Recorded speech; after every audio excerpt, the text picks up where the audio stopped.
Curtains, in a more technical sense, are fabrics with which we protect and decorate doors and windows. In addition to decoration, they are also used to block or reduce the amount of light that enters a room.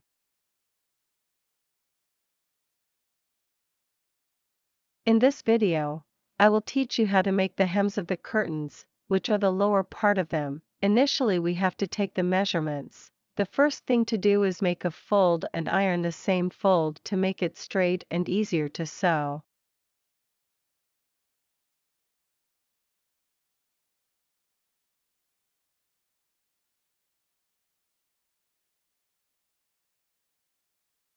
After the first step, it is enough to have a sewing machine or even do it by hand, but it takes much longer. The machine is prepared with the same thread as the fabric and then with the pedal, the machine, and pushing the curtain is just sewing. Simple and easy to do at home instead of spending money on a seamstress.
I hope you enjoyed this tutorial, and if you want more videos like this, give a like and subscribe.